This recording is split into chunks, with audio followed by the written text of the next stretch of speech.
Soy Javier Milei, economista, liberal libertario. Hola a todos. En primer lugar, deseo dar las gracias a Centro de Estudios Libertarios y a la universidad por permitirme estar acá. La verdad que siempre hablo de que mi experiencia es el error tipo 2. Es decir, el error tipo 1 es cuando hacen todos bien y les sale mal.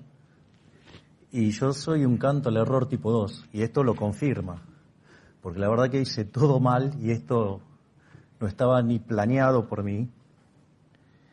La verdad que en general los economistas no son personas populares. Es más, en mi caso, economista matemático, especialista en crecimiento, con y sin dinero, la verdad que bastante nerd dentro aún de la academia, con lo cual también eso es bastante más difícil. Y en el caso particular de donde yo vengo, que es de Argentina, un país de zurdos, así que la verdad que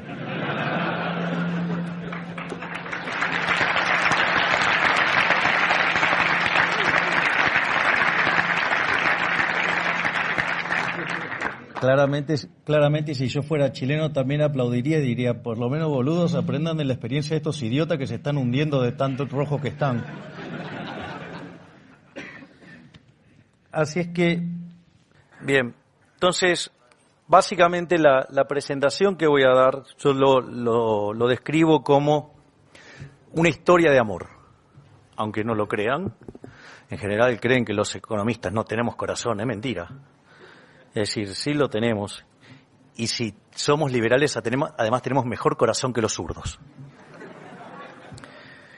Básicamente, lo primero que sucede cuando uno estudia economía y empieza a ver los sistemas económicos, en la época que yo hice mi grado, existía todavía una materia que se llamaba Sistemas Económicos Comparados. No sé si existe acá, pero digamos, al menos en Argentina la sacaron. Es increíble porque se la sacaron después de que el muro cayó y aplastó a los zurdos, pero la educación se volvió más socialista, o sea, una cosa verdaderamente rara. Es como que hubiera pasado lo contrario en los hechos, pero bueno, esos son los problemas de un país que se hunde sistemáticamente como que es Argentina.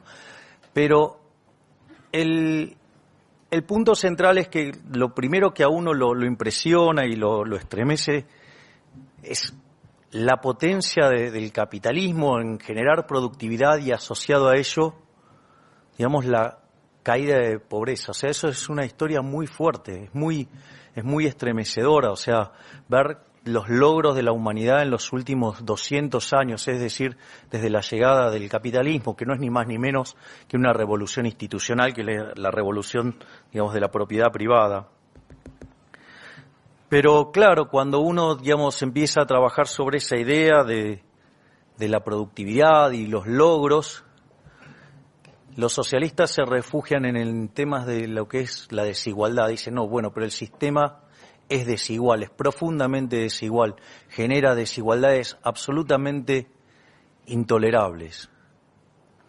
Entonces, la segunda instancia, digamos, que a uno lo lleva a estudiar esto es una discusión de valores.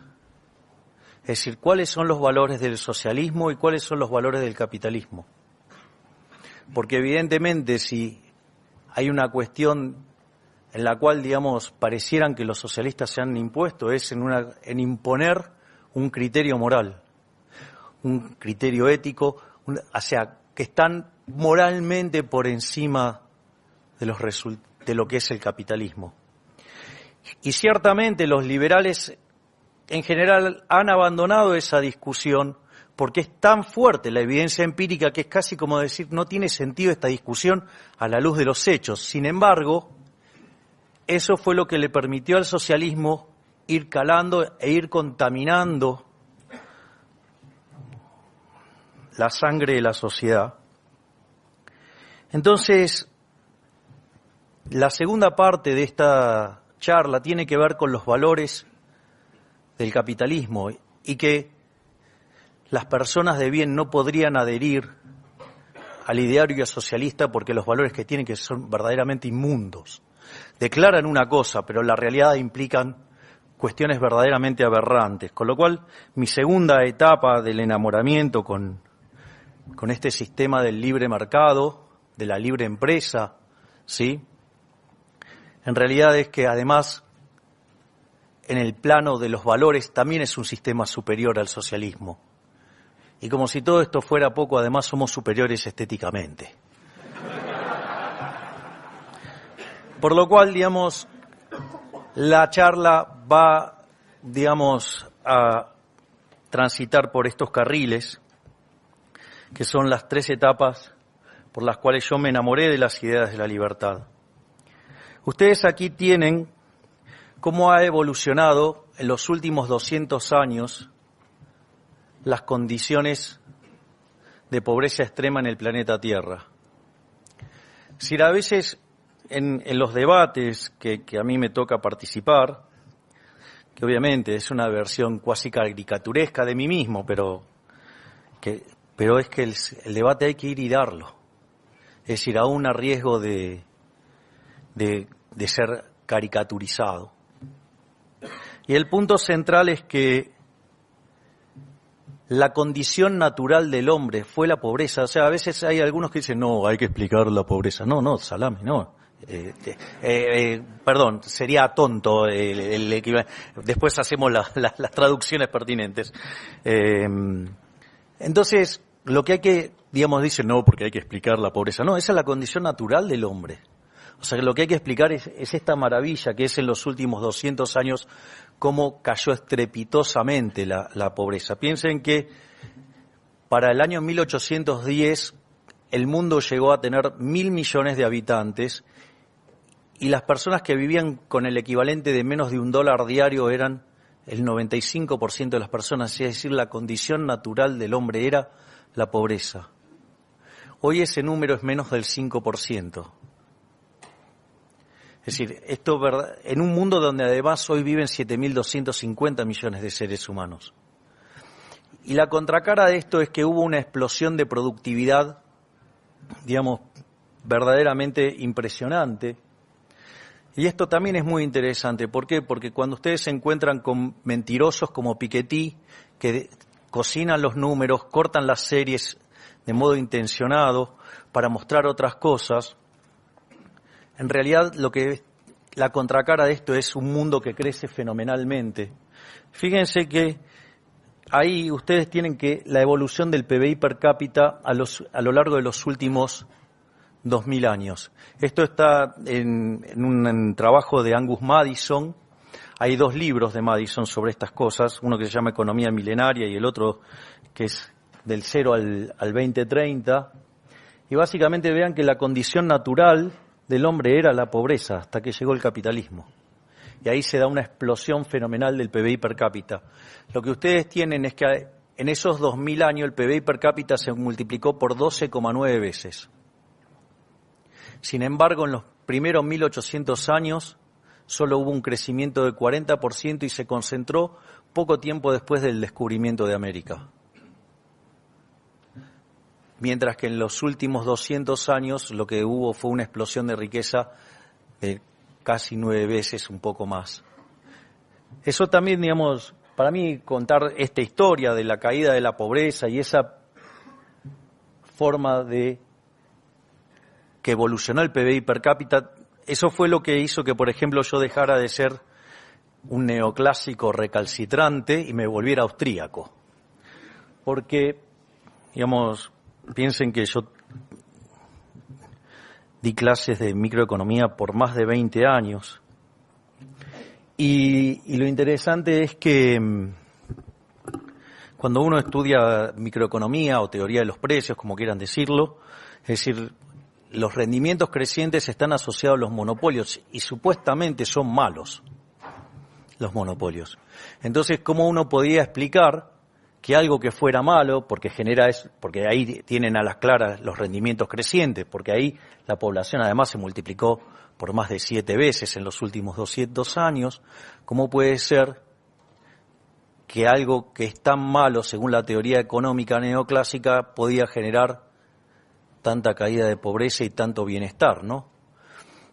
Y eso a mí, digamos, como yo me dedicaba a los temas de crecimiento los últimos 10 años, eso me llevó a encontrarme con Murray Rothbard, un artículo que se llama Monopolio y Competencia, y yo recuerdo que lo leía, y mientras que lo leía decía, he estado engañando a mis alumnos por tantos años. Sí, digo, es gracioso, pero no saben lo duro que es enfrentarse a esa situación. Y de hecho, digamos, me ha pasado con colegas que éramos amigos y dejamos de serlo porque no pudieron hacer ese upgrade. Es decir, a veces uno invierte mucho en algo y darse cuenta que ha estado equivocado no es un tema menor. Pero digo, al margen de eso, yo quiero contarles esta historia fabulosa, ¿no? Miren lo que es la evolución de la tasa de crecimiento. Miren que lo que es la tasa de crecimiento en los primeros 1800 años de esta serie que hemos traído de Madison en términos de PBI per cápita. El PBI per cápita crecía 0,02%, o sea, era prácticamente imperceptible el crecimiento. Digo esto para contrastar las cosas que dice Piketty o los que dicen los teóricos del estancamiento secular, en especial, digamos, el que lidera ese grupo que se llama Robert Gordon. Vean que después, con la llegada de la revolución industrial, la tasa de crecimiento casi se multiplica por 33 veces, salta a 0,65. Después, en la primera parte del siglo XX, la tasa de crecimiento se acelera al 1,06. En la segunda parte se vuelve a acelerar hasta el 2,1 y en lo que va del siglo XXI estamos en el 3%. Además, también hay trabajos que muestran que las cuentas nacionales suelen subestimar el efecto del progreso tecnológico y que eso podría ser casi un 0,25 de crecimiento. Por lo tanto, yo no les pido que me crean que esto se va a seguir acelerando, pero por lo menos podríamos tener los recursos como para mantenerlo constante. Y si eso fuera así y lográramos mantener el crecimiento per cápita, digamos ya corregido por el progreso tecnológico, en torno al 4,2%, a lo largo de un siglo estaríamos multiplicando el PBI per cápita por 60 veces. Es decir, que a lo largo de un siglo estaríamos logrando 4,6 veces lo que logramos a lo largo de 20 siglos. Por lo tanto, no sabemos cómo será el futuro, lo único que sabemos es que será mucho mejor. Y eso, digamos, contrasta fuertemente con las visiones de otros economistas. Y claramente tienen ideas, digamos, por ejemplo, Piketty, que lo único que llevan es a la destrucción de este sistema maravilloso. Por otra parte, una forma alternativa de ver este proceso de crecimiento es la cantidad de tiempo que se demandaba para duplicar el PBI per cápita a lo largo de la historia. Y si ustedes se fijan, en los primeros 18 siglos estamos en cerca de 3.500 años para poder duplicar el PBI per cápita. Si tomamos el siglo, digamos, 19, estamos en 107, después en la primera parte del siglo XX, 66, después 33, después 23. Es decir, lo que uno está viendo es un proceso de aceleración del crecimiento económico. Entonces, es más, si ustedes tomaran la lista de aquellos países que fueron duplicando el PBI per cápita a lo largo de la historia, se van a encontrar que, por ejemplo, el primer país que lo logró fue Inglaterra. Después lo logró Estados Unidos, y después lo fueron logrando distintos países. El último que lo logró fue China. Y ustedes lo que van viendo es que a lo largo del tiempo, conforme avanzan hacia el presente, la cantidad de años que demandó duplicar el PBI per cápita fue cada vez menor. Es decir, ustedes lo que están es frente a un proceso de aceleración de crecimiento. Entonces, la pregunta es, bueno, ¿qué es lo que hay detrás de este proceso de crecimiento? Y entonces uno lo que encuentra es, digamos, que no todas las economías le va bien de la misma manera. Hay algunas que le va mejor y hay otras que le van peor. Y lo que ustedes ven es que aquellas economías que son más libres crecen más que el doble que aquellas que son reprimidas. Y eso, digamos, no es un tema menor. Eso, digamos, bien, mire, les hago un ejemplo que viene al caso para tomar dimensiones del daño que se puede causar con la política. Hay un estudio que revela que aquellos países que tienen tasas de inflación por encima del 20% pierden 1,58 de crecimiento por año. Si uno toma la experiencia de Argentina con el Banco Central y computa ese diferencial de tasa de crecimiento perdido, si no hubiera sido por eso, Argentina hoy tendría un PBI per cápita similar al de Estados Unidos. Y sin embargo, es un país que cada vez está más pobre, o sea, es un país de ingresos medios, camino a convertirse en pobre. Entonces, digo, estas diferencias que parecen pequeñas, puestas en un intervalo de tiempo largo, hacen grandes diferencias. Y eso se puede ver en la filmina que sigue, que tiene que ver con lo que es el PBI per cápita. Y acá, vean que aquellos países que son más libres, ¿sí?, tienen un PBI per cápita casi 8 veces más grande que aquellos que son reprimidos. Es decir, que ya no es solo una cuestión de tasas, sino que puesto en dinámica es un número que verdaderamente hace la diferencia. Y les pido que además retengan el número de los menos libres, que son cerca de $5.500. ¿Por qué? Porque en la filmina que viene, lo que tenemos ahí es el ingreso del decil más bajo de la distribución. Aquellos que están en el decil más bajo de la distribución, en los países libres, son 11 veces más ricos que los que están en el decil más bajo de los países reprimidos. Pero no solo eso, sino que aquellos que viven en los países más libres tienen un ingreso per cápita que es el doble que el que tiene el ciudadano promedio del país reprimido. Y eso no es una cuestión menor, porque si hay algo que está probado empíricamente es que la distribución del ingreso sigue un formato similar a lo que sería una chi cuadrado o una log normal, es decir, distribuciones donde la moda o el modo está por debajo de la media, o decirlo de alguna manera, a la no derecha, ¿no? Entonces, en el fondo lo que me está diciendo esto es que parece que es mejor ser cola de león que cabeza de ratón, y que la diferencia es sustancial.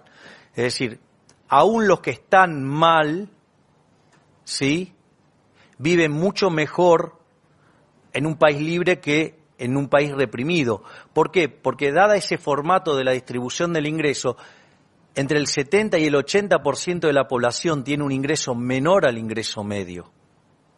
Consecuentemente, aún el que está mal en el país libre está muchísimo mejor que la gran mayoría de los habitantes del país reprimido. Entonces, la pregunta es, ¿cómo puede ser, digamos, que esto no sea atractivo en sí mismo, que esta evidencia empírica no sea suficiente? Es más, si ustedes se fijan, en los países que son libres, tienen 24 veces menos de pobres. Entonces la pregunta es, ¿dónde está el negocio de no abrazar las ideas de la libertad? Porque, digo, la evidencia empírica es demasiado contundente. Digamos, y por eso, digamos, los socialistas rehúsan o rehúyen el debate, digamos, con los números.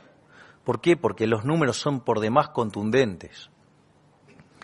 Entonces, la pregunta es, ¿y qué es lo que sostiene a este sistema que genera tanta, pero tanta riqueza?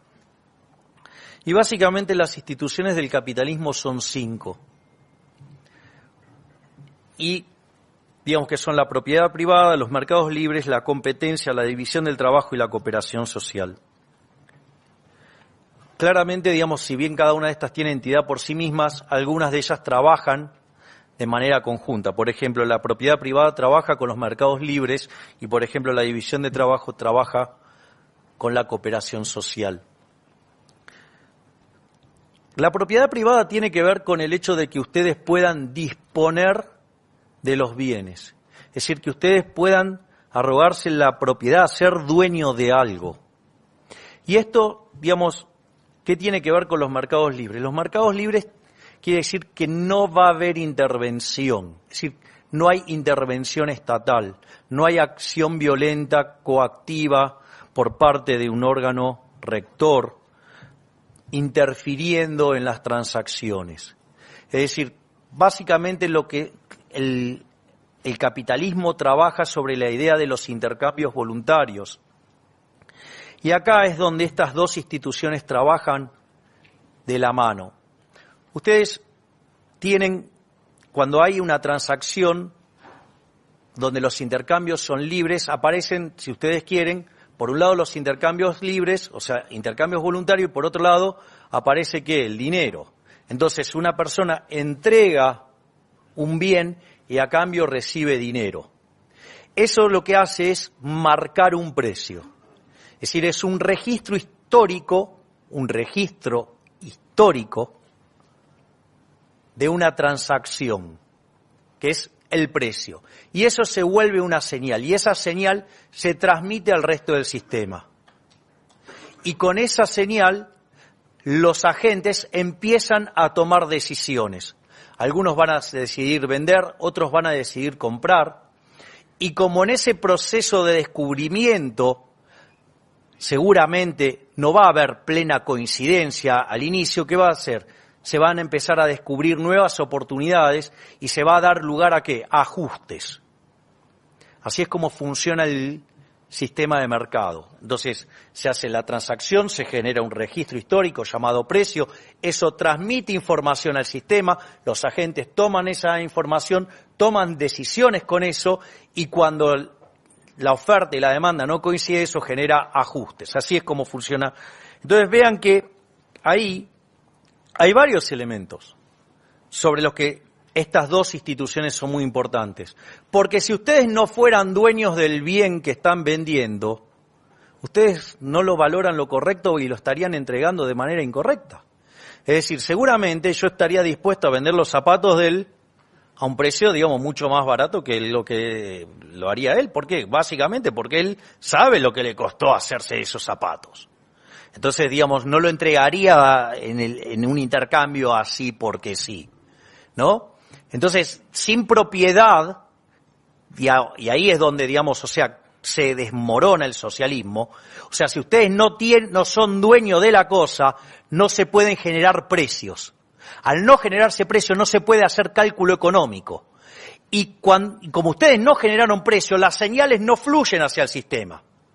Entonces el sistema se descoordina, no puede funcionar, no hay forma de coordinarlo si no es por la violencia. Por eso, digamos, la idea de los mercados libres, es decir, donde las transacciones son voluntarias, es decir, no interviene, digamos, el órgano rector. Porque fíjense esta situación, ¿qué es lo que hace, digamos, el empresario? Que en realidad somos todos empresarios, pero de repente hay alguien que le falta un bien determinado y hay otro que le sobra. El que le sobra no lo valora en lo más mínimo, pero no está conectado con el otro. Entonces, ¿qué pasa? Ahí se crea una posibilidad de negocio y hay alguien que la descubre y sabe que le puede comprar barato al que le sobra el recurso y vendérselo. Una de las cosas que hace el socialismo es bloquear esa información. Al bloquear esa información, no hay forma de crearla, no hay forma de descubrirla, no hay forma de coordinar el sistema. Y es más, no solo está ese problema, sino que además, como ustedes saben que van a ser coaccionados, que van a ser perseguidos, digo, y si es necesario, por el colectivo van a ser asesinados, entonces, digamos, tampoco tienen incentivos a descubrir nada, no sea cosa que descubren algo y terminan muertos. Con lo cual se crea menos información y se descubre muchísima menos información. Toda información que es fundamental para el funcionamiento del sistema económico. La tercera institución es la competencia, pero esto tiene que quedar claro que la institución de la competencia no es lo que estudiamos en los manuales de economía neoclásica, en un manual de microeconomía, o digamos, Hayek decía que era, lo voy a adaptar a mis palabras, o sea, que el modelo de competencia perfecta era estúpido. Porque el modelo de competencia perfecta, había cualquier cosa menos competencia, si eran todos precios aceptantes, era un modelo estúpido. Entonces, y eso, digamos, en Adam Smith está claro, y en los austríacos también está claro, que la idea de la competencia no tiene que ver con una gran cantidad, con agentes atomísticos, como se llamaría en un libro tradicional de microeconomía, sino que tiene que ver más con lo que es la libre entrada y salida, concepto que fue el que levantó William James Baumol para desarrollar la teoría de los mercados disputables. Es decir, que lo que importaba para conseguir el óptimo social era la libre entrada y salida. Ahora, el punto es el siguiente: ¿por qué, digamos, los neoclásicos se aferraron a esa idea? En realidad se aferran a esa idea por una cuestión que tiene que ver con el óptimo de Pareto. Si ustedes, digamos, diseñan un conjunto de producción con rendimientos marginales decrecientes, si ustedes, asociado a ello, se van a encontrar con curvas de costos medios con forma de U. Entonces ustedes podrían mirar cómo sería el costo de una determinada cantidad de plantas. Que eso después es lo que da también lugar al concepto de sudatividad de costos. ¿Cuántas empresas entran en una industria? Y ustedes se van a dar cuenta que si tienen funciones de costos medios con forma de U, lo que va a determinar si se pasan de una empresa a dos tiene que ver con dónde se cortan las curvas de costos medios de una empresa, de una planta y dos plantas. ¿Sí? Entonces el máximo de ineficiencia viene dado justo por ese punto donde coinciden esas dos curvas. Como ese es un número fijo, finito, cuando el número de empresas tiende a n, o cuando n tiende a infinito, ese número se reparte en n, que si tiende a infinito, se hace cero y ustedes llegan a la eficiencia. Es decir, toda la discusión del óptimo de Pareto, en el fondo, tiene todo un problema ligado a una estructura matemática. Es más, en toda esa discusión, digamos, si yo me pongo en el modelo de Adam Smith, caracterizado por la fábrica de alfileres y de la mano invisible, ¿sí? Básicamente, ¿qué hicieron los neoclásicos?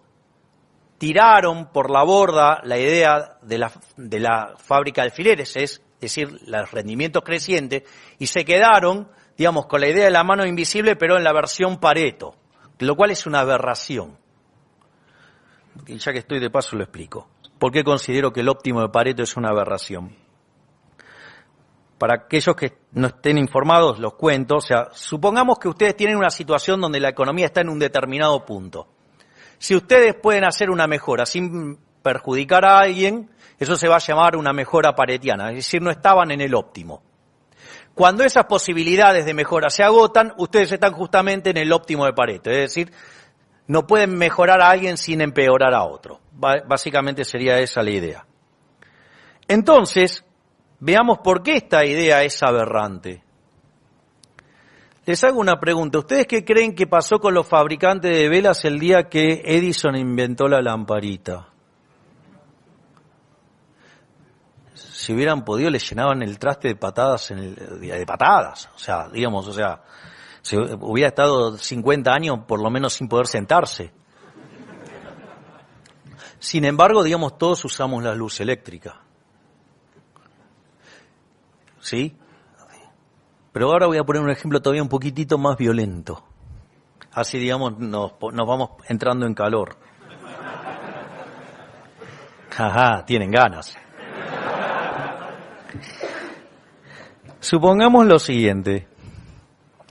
Aparece alguien, ¿sí?, que crea la pastilla que cura todos los males y podemos llegar a ser eternos en el estado que nosotros querramos. Qué feo decir estado, pero digamos...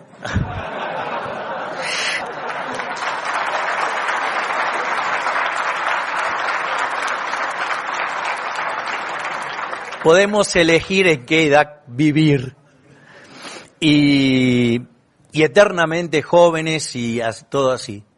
No va a faltar el pelotudo que en nombre del óptimo de Pareto va a decir, che, pero los fabricantes de cajones para muertos van a quebrar. Entonces, o sea, es para que lo vean lo violento que puede ser. O sea, ¿qué le van a poner impuesto al que creó esta pastilla? Es decir, van a desincentivar esa actividad. O sea, eso es lo que hace el burócrata. Nos condenan a la muerte. La intervención del Estado condena a la muerte. Es decir, porque son los primeros en decir, no, pero se va a generar... ¿Cuántas veces habrán escuchado? No, porque la tecnología genera desempleo. Lo que se llama la falacia ludita. Esto en un libro de Huxley ya lo trataba allá a mediados de la década del 50, en un libro que se llama La economía en una lección, hay un artículo que se llama El odio a la máquina. Ahora, yo les hago una pregunta. Si en el año 1810 vivían 1.000 millones de personas en el planeta Tierra, si la tecnología, que es lo que ha caracterizado el progreso tecnológico los últimos 200 años, generan desempleo y hoy hay 7.250 millones de personas en el planeta Tierra. ¿Alguien se puso a pensar que si fuera cierto lo que dicen los luditas, hoy la tasa de desempleo sería 85%? Lo cual nadie lo piensa porque es una pelotudez del tamaño de una casa. Es decir, digo, ni siquiera tienen un orden de magnitudes. O sea, la verdad que el desprecio por los datos es exasperante.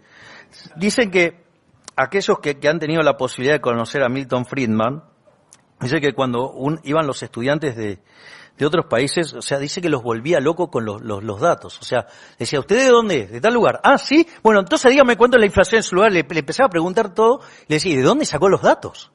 O sea, el tipo era un fanático con los datos, una obsesión que heredó de su profesor de econometría, Homer Jones.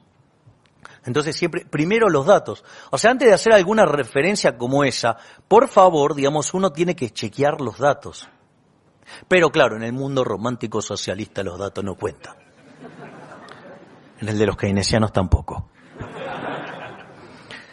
Entonces ahora estamos en condiciones de ver la cuarta institución del capitalismo, que es la división del trabajo, y que esta también está ligada con la cooperación social, y esto es sumamente importante. Si hay alguien que me tiene absolutamente fastidioso con los rojos, y la verdad que me tiene muy fastidioso, casi que alguna parte de mi cuerpo se llegaría al suelo y la podría patear. Entonces, estoy tratando de mantener la compostura, como verán.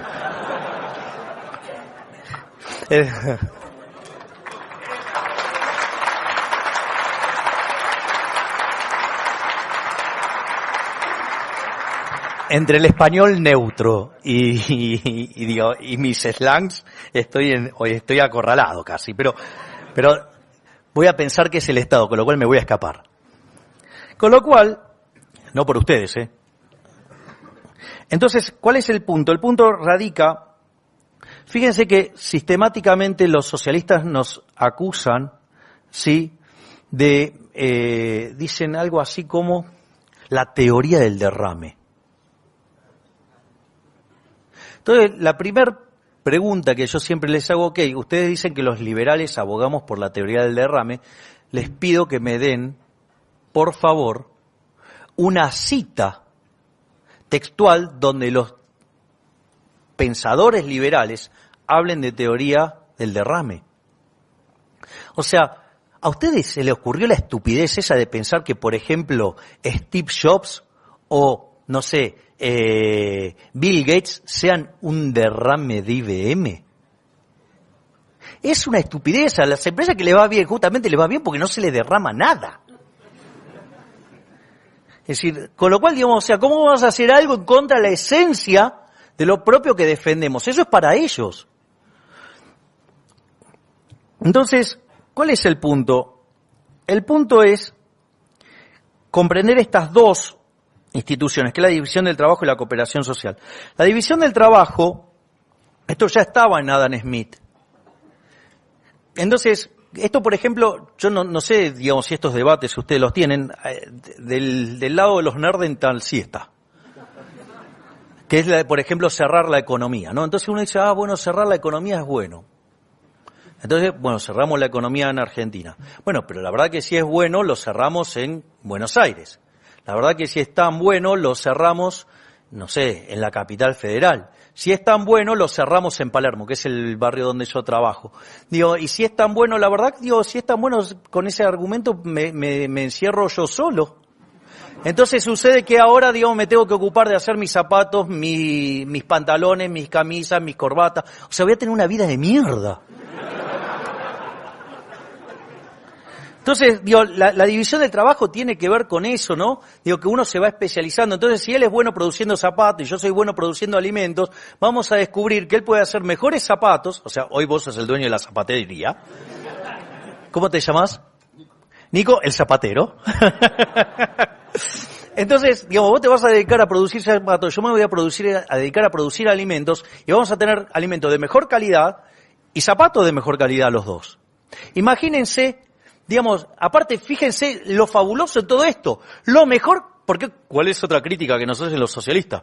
No, porque ustedes asumen que son dos iguales. ¡No! Todo lo contrario. Nosotros justamente festejamos la diferencia. Gracias a Dios somos todos distintos. Entonces, él se dedica a los zapatos, yo me dedico al alimento, él se dedica a las camisas, ¿sí?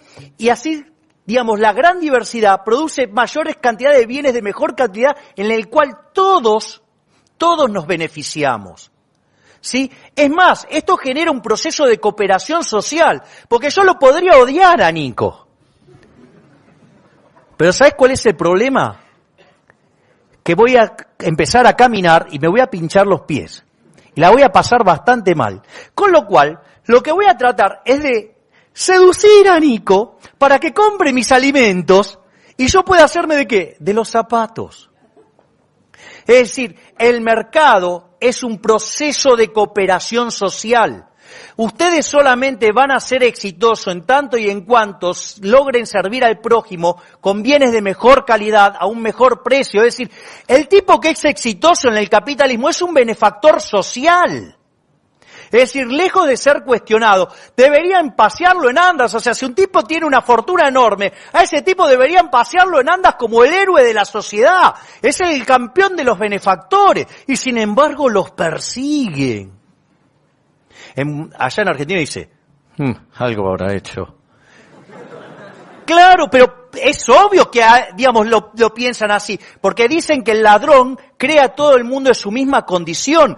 ¿Y qué va a hacer un político más que un ladrón si se financia con una fuente coactiva de ingreso que se llama impuestos? Que son un robo. Yo siempre cuento este ejemplo para describir que los impuestos son un robo. Va una persona caminando, viene un ladrón vulgar, que en la terminología porteña vendría a ser un chorro. Entonces viene un chorro, ¿sí? Entonces le roba todo y lo deja literalmente en traje de Adán. Entonces, o sea, la pregunta es, a los 15 minutos, ¿va a retornar el chorro diciendo, mira, me equivoqué, tomá, te devuelvo algo? No, ni a palos. Bueno, el político es ética y moralmente peor que el ladrón vulgar, porque por lo menos el ladrón vulgar da la cara, enfrenta el costo de que ustedes puedan reaccionar, de que le puedan pegar un golpe o lo que fuera. Y además es aleatorio. Saquen la cuenta cuánta plata perdieron a manos de un ladrón vulgar y cuánta perdieron a manos del fisco a lo largo del año.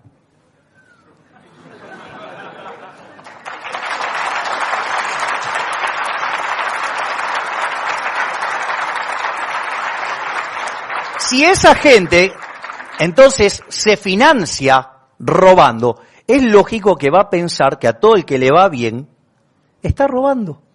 Porque está en su esencia. Es decir, básicamente ese es el primer. Entonces, vean que acá entraron la división del trabajo y la cooperación social como mecanismo del éxito. Y entonces siempre, aparece el rojo diciendo, pero hay gente que no fue agraciado con ninguna virtud y entonces va a estar muriéndose de hambre. Falso. Lo que los anarcocapitalistas llaman la ley de asociación de Ricardo. ¿Sí? Digamos, ¿qué es lo que desarrolla cuando en el modelo de comercio desarrolla la ventaja relativa? Es decir, aun cuando hubiera una persona, supongamos en el caso de mi zapatero, él fuera mejor, Nico fuera mejor que yo, no solo produciendo zapatos, sino que además produciendo alimentos. Justamente lo que resuelve Ricardo es, mirá, Nico va a hacer la cuenta y va a darse cuenta que probablemente le convenga más dedicarse a producir zapatos y que vos produzcas los alimentos. Con lo cual, en el mercado hay lugar para todos. Si no hay lugar para todos es porque en el medio se metió el Estado. Cada vez que detecten un problema, no le achaquen el problema al mercado. Vayan y busquen primero si no hay una intervención estatal. Porque seguramente el origen de todos los males está ligado a la presencia de ese ente nefasto llamado Estado. De hecho, fíjense lo que son las cosas. Cuando uno habla de los mercados informales o los mercados en negro, ¿no? O sea, cuando ustedes tienen un mercado en negro, o sea, en general, ¿sí? El precio en el mercado en negro, como corren un montón de riesgos y tienen un montón de problemas, suele ser más alto que en el mercado blanco, por decirlo de alguna manera. Miren lo loco que será la presión fiscal en Argentina, que los que están en el mercado negro salen más baratos. No, ustedes se ríen, pero es real. Yo sé que parece que los estoy jodiendo, pero créanme que es verdad. Es decir, llegamos a un nivel de estupidez. O sea, nosotros tenemos hoy 101 impuestos. El otro día, un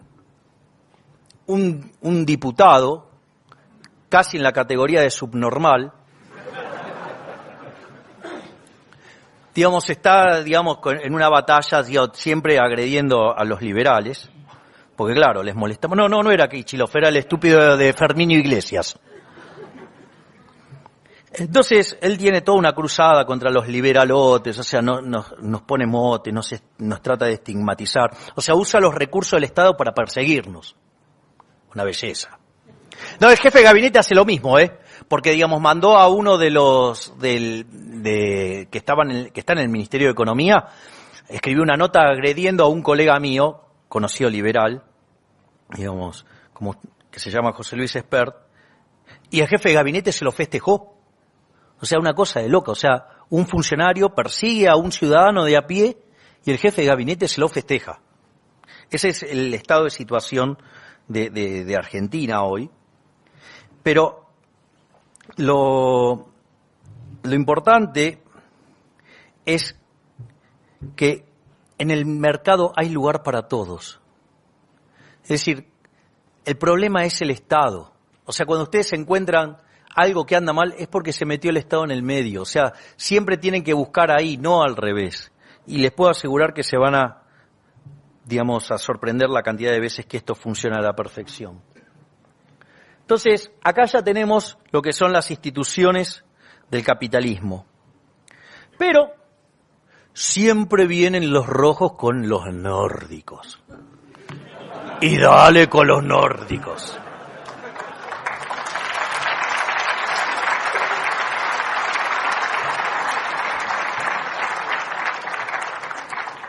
Esto, yo una vez estaba en televisión y estaba discutiendo con una diputada socialista que se llama Victoria Donda.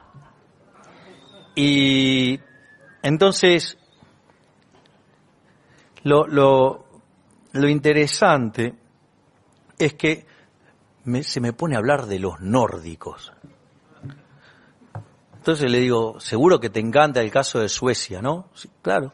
Entonces, ¿cuál era el problema? Yo creo que como Argentina se caracteriza además por tener políticos extremadamente ladrones, no más o menos ladrones. O sea, el político ya es una basura en sí mismo. Digo, en Argentina somos los mejores, en eso no nos gana nadie. Es decir, ahí hemos perfeccionado el arte del robo como nadie. Entonces, claro, ellos, por ejemplo, miran la vieja Suecia, ellos se olvidan que el estado de bienestar sueco a fines de los 80 quebró cuando tenía esa presión fiscal en torno al 75%, pero claro, ellos se masturban, ¿sí?, mirando la presión fiscal del 75% y dicen, 75%, 75%, 75%.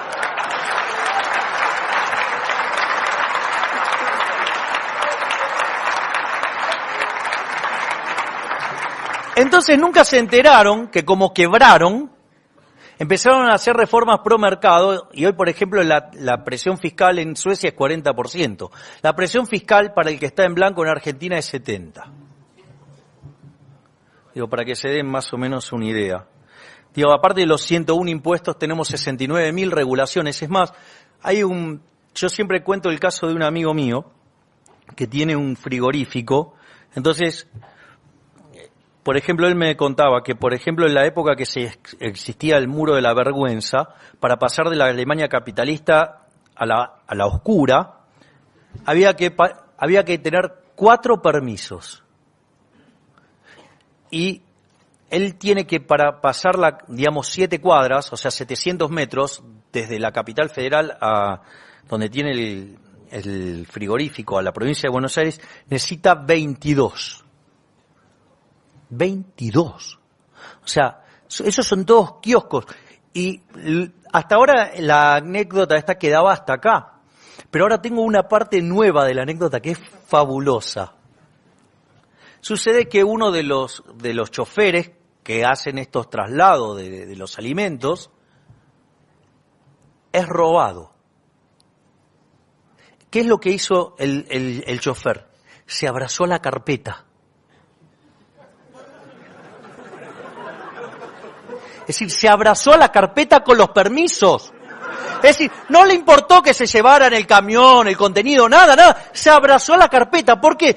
Porque ustedes a la semana de repente van a poder volver a hacerse de alguna camioneta y van a poder seguir trabajando. En cambio, si se quedan sin los permisos, están medio año parados. Y encima tienen que estar adornando a todo el mundo cuando no tienen generación. O sea, entonces, es impresionante. Miren cómo, digamos, responde el mercado. Que ese tipo se agarró a las carpetas. ¡Es tremendo! O sea, tío, porque entonces uno mira la presión fiscal, es obscena, pero las regulaciones son peores, parece. Es decir, entonces veamos cómo están, digamos, los nórdicos. A ver, Dinamarca, 3 en Doing Business, 8 Noruega, 10 Suecia, Argentina 144.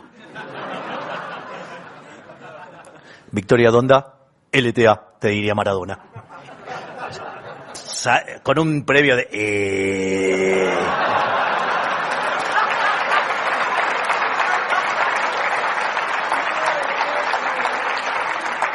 Y eso, claro, está plasmado en la libertad económica. Miren dónde está, por ejemplo, Dinamarca, Suecia, Finlandia, Noruega. Argentina, 144.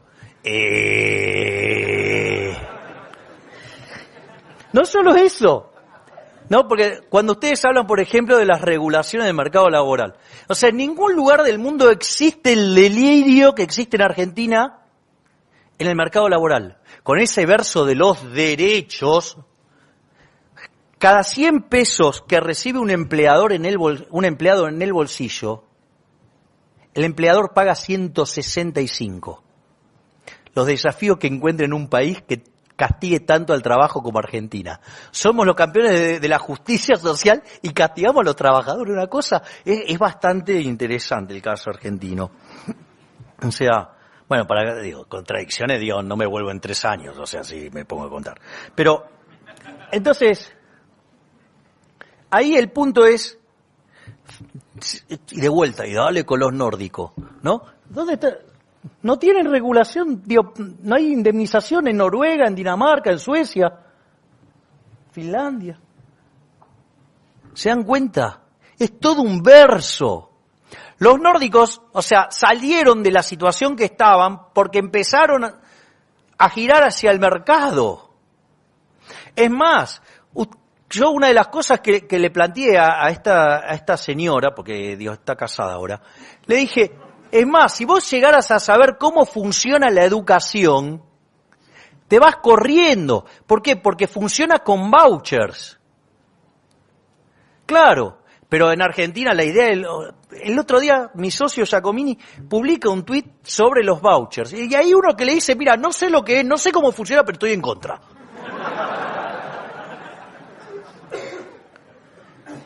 Bueno, claro, ustedes creen que esto es el caso de un idiota en Twitter. No, es la postura, digamos, de la Universidad de Buenos Aires también. O sea, ¿por qué?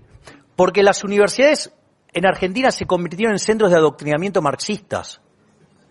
Es decir, ustedes, por ejemplo, van a la Universidad de Buenos Aires y hay un solo curso liberal. Es de Historia del Pensamiento Económico 2, el cual además es opcional y está en un horario de mierda. Dice, no, nosotros tenemos amplitud de criterio. ¿Qué amplitud de criterio? ¿Quieren divertirse? El director de carrera se llama Andrés López, nos puteamos recurrentemente en Twitter. Si quieren van a ver, digo, lo que son. Son épicas las cosas que dice. Y las cosas que le contestamos, ¿no? Entonces, claro, entonces, ¿qué es lo que pasa? Si ustedes, primero, vean estas paradojas de los estatistas. Siempre hablan la lucha contra los monopolios y la competencia desleal y todo eso, ¿no? Las cosas que encima nosotros adherimos a la competencia, pero ellos no, ellos son los abanderados, pero se arrogan el monopolio de la emisión monetaria, se arrogan el monopolio de la violencia, y miren cómo es la educación.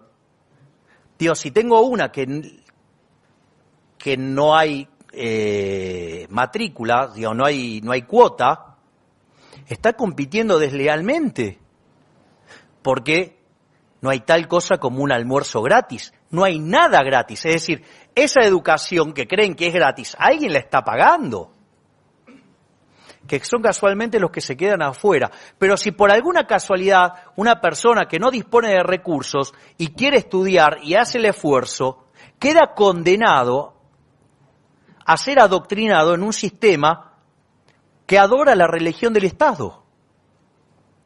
Y eso les voy a decir algo, no solo se corrige con los vouchers, sino también desregulando los contenidos. Porque si no, digamos, ustedes pueden tener vouchers, pueden poner competencia, los pueden poner a competir libremente, ¿sí? Y cada uno con ese voucher va a decidir a qué institución va. Pero si el Estado sigue regulando los contenidos, seguimos jodidos. Porque, ¿qué es lo que va a generar? Va a generar contenidos que sean funcionales a la religión del Estado. O sea, yo creo que, es más fácil encontrar un elefante de color violeta, pintitas naranja, volando a 500 metros, a que de una institución pública salga un economista no keynesiano. Claro, ¿y por qué son keynesianos en general? Porque la basura general de 1936 fue un panfleto escrito para políticos mesiánicos chorros y corruptos. Entonces, donde la virtud era el gasto, no el ahorro. Sí, ese ya leí los subtítulos. Entonces, el punto es el siguiente. Pero a ver, son socialistas y sucede que están entre los mejores niveles de respeto de los derechos de propiedad. Basta de la falacia del socialismo. Recientemente empezó a circular por las redes una conferencia que da en Harvard el primer ministro de Dinamarca. Dice, basta con que somos socialistas, nosotros somos capitalistas. Pero los socialistas miren, se parece al gobierno de Macri, tan necesitado de mostrar un éxito que cualquier pelotudez que anda dando vuelta la agarran. Entonces, esto es igual. ¿Sí? Bueno, el gobierno de Macri es un poquitito, no sé, qué sé yo, están ahí cabeza a cabeza. Entonces, lo que tenemos acá es una evidencia abrumadora en favor de la economía de mercado, de la economía de libre empresa, o como nos bautizaron ellos, capitalismo. Porque, la definición de capitalismo, la hicieron los propios socialistas para denigrarnos. Es como, digamos, o sea, que, no sé, a la mejor comida la llamen puré de moco. Pero claro, es tan buena que, digo, aún cuando se llamara puré de moco, lo sigue aplastando. Entonces, ¿en qué se refugiaron? Es que en realidad el capitalismo es profundamente desigual. Y acá, digamos, es donde yo creo que los socialistas lograron calar más fuerte sobre la sociedad y lograron monopolizar el discurso. Ellos son los buenistas y nosotros somos los malos. Entonces, básicamente, lo que vamos a demostrar es que en realidad ellos son unos mentirosos y los únicos buenos somos nosotros.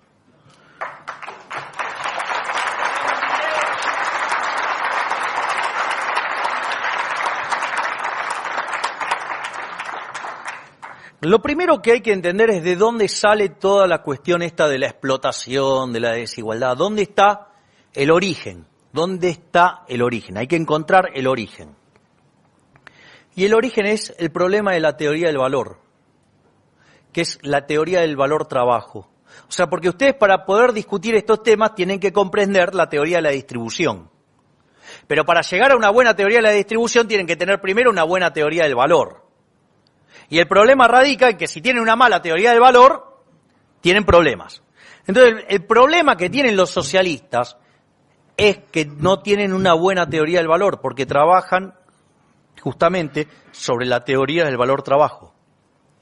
Es decir, que el valor de las cosas es una teoría del valor objetiva que consta básicamente en sumar costos, donde sería el costo asociado a las horas trabajadas. Entonces, suponga que ustedes tienen que comprar una casa y vieron que ahora aparecieron esas casas que se hacen con impresoras 3D y ustedes tienen una casa de 200 metros cuadrados en muy poco tiempo. Imagínense que quieren hacer otra con palitos, digamos, que sirven de los fósforos. No sé cómo se dice, ¿fósforos se dice fósforo acá? Con fósforos. Claro, si toma el palito de fósforo demanda una cantidad monstruosa de horas, la otra demanda 10 horas. ¿Por cuál pagarían más? Según esta ridícula teoría, por la de los palitos de fósforo, lo cual es una estupidez del tamaño de una casa, literalmente.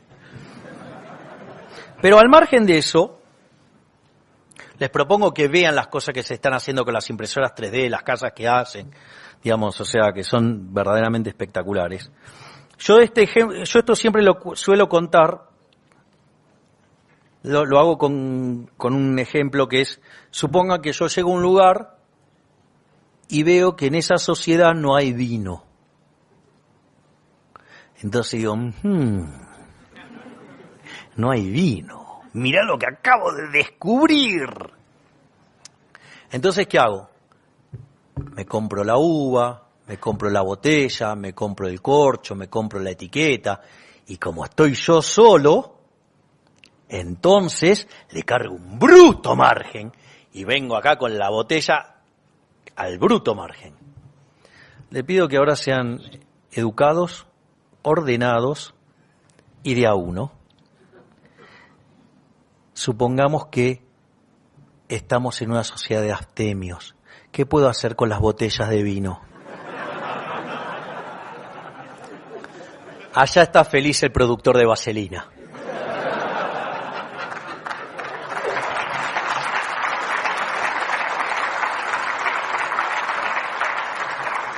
Es decir, si ustedes no tienen demanda, no hay nada. No hay nada. Es decir, ¿vieron eso que dice? No, bueno, porque tiene el monopolio. ¿Y? Te regalo el monopolio de vender cubitos en la Antártida. Es decir, no sirve para nada. Entonces, lo que hay que comprender es que esa teoría del valor está mal. Y esto no es menor, porque de ahí sale también la teoría de la explotación. O sea, si ustedes los precios vendrían determinados por la cantidad de horas de trabajo que tiene, todo se debería agotar ¿en qué? En pagar los salarios. Entonces, si existe el beneficio, entonces, ¿qué sería? La plusvalía. Claro, digamos, no hay. ¿Por qué? Porque todo el valor se deriva de qué? Del trabajo. Y ahí entonces aparece que la explotación. Ahora, es interesante esto de la teoría de la explotación, ¿no? Digo, porque si hay algo que caracterizó el progreso tecnológico de los últimos 200 años, hecho por los empresarios, fue que siempre ahorra trabajo. Es decir, que entonces para sostener esta teoría tenemos que asumir que los empresarios son estúpidos, que no quieren explotar a alguien, tienen la ventaja de explotarlo y no lo hacen. O sea, con lo cual entonces entonces son tan malos, si fuera ese caso. Pero se dan cuenta que es una estupidez, nadie que tiene un beneficio va a tirarlo por la borda. Es decir, fíjense qué estúpido es el mundo de la teoría del valor trabajo que suma costos, que si eso fuera así no habría quiebras, y total yo puedo cargar el costo que se me da la gana. Es más, fíjense la estupidez en la que cae esta teoría si piensan en la igualación de ganancias. Quiere decir que todos tienen entonces la misma cantidad de trabajo, lo cual es una estupidez.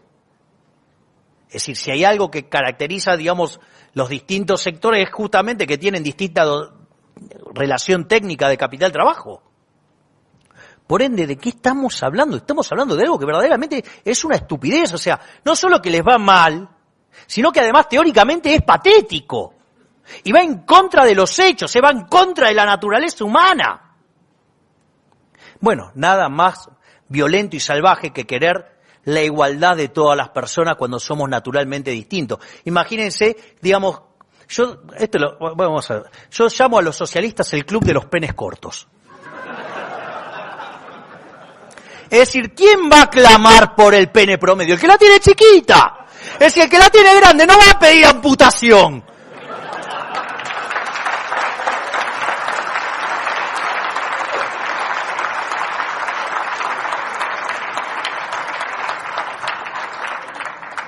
Entonces lo que estamos es verdaderamente frente a una teoría ridícula. Entonces, digamos, ¿por qué seguir abrazado a estas ridiculeces? Y además encima genera resultados verdaderamente estúpidos. ¿No? Porque todos los lugares donde se aplicó fue un fracaso en lo económico, en lo social y en lo cultural. Y además se cargó con la vida de más de 100 millones de seres humanos. O sea que además es un sistema asesino. Entonces, el punto es, y ellos parten de esta teoría, entonces el problema ya está ahí, o sea, digo, están inhabilitados para la discusión, porque ni siquiera la pueden explicar. Por otra parte, está la teoría subjetiva del valor, que aparece con Menger, ¿sí? En los principios de economía política, aparece con Ballray, aparece con Gibbons, donde los precios vienen dados por las preferencias y la escasez. Esa combinación es lo que determina el valor. Y asociado a esa teoría del valor, ¿sí? Está toda la discusión, ¿se acuerdan la discusión de la paradoja de los diamantes, el agua y todo ese tipo de cosas? Asociado a eso, aparece también algo muy interesante que von Wieser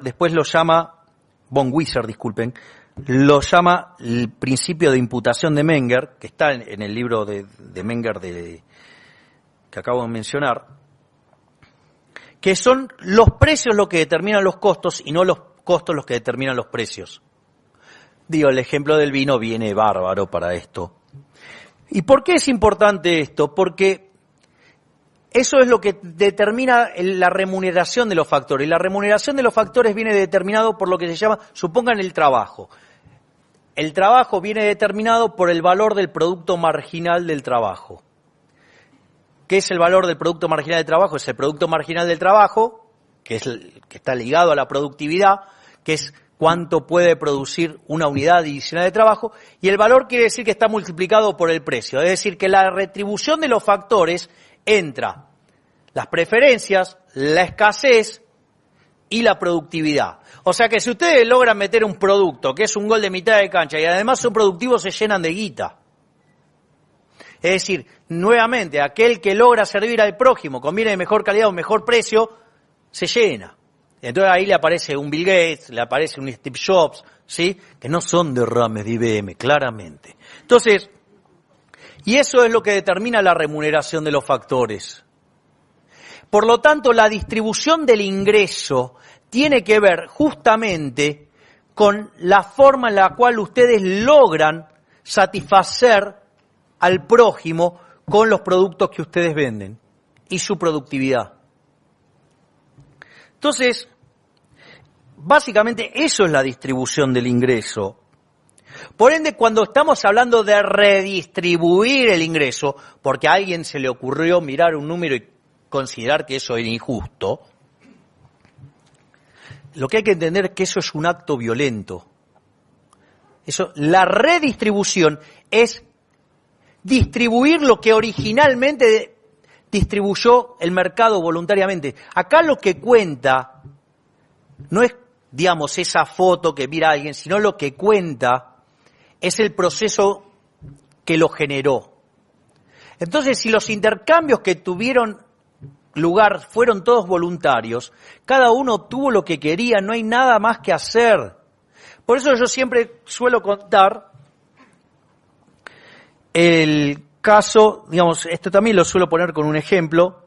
Digo, supongan que vamos a España y aparece un peticito así, que juega al fútbol, la descose toda, se llama Messi. Lean Messi es imposible. No les voy a defender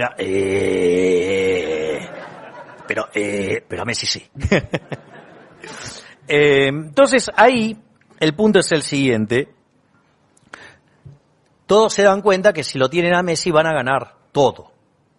Entonces todos empiezan a pujar por tener a Messi. ¿Qué hace Messi? Descubre que todos quieren contratarlo a él. Entonces, ¿qué va a hacer?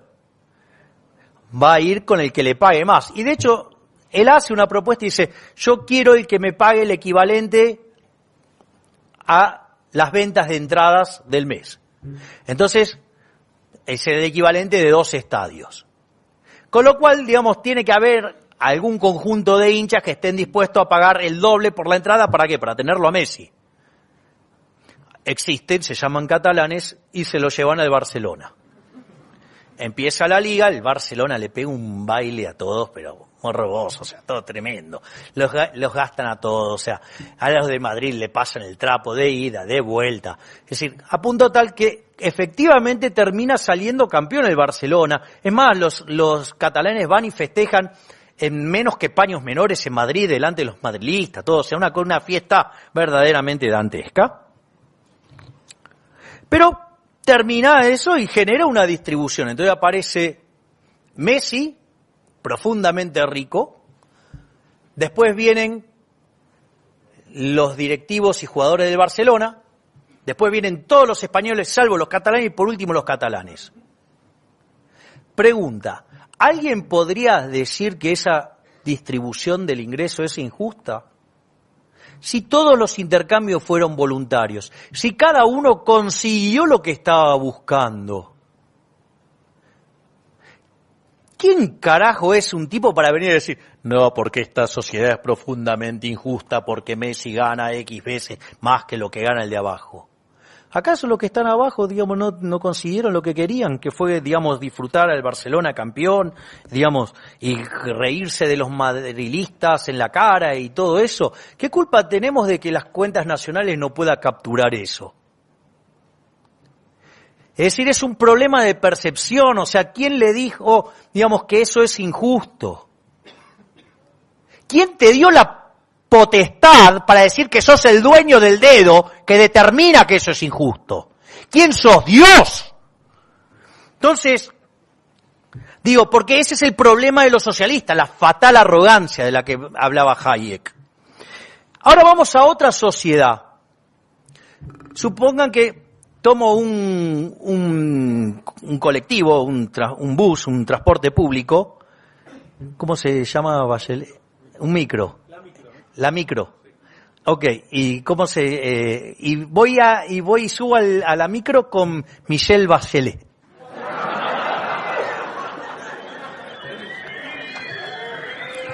Bueno, vamos a bajarle el tono. Subo con Cristina.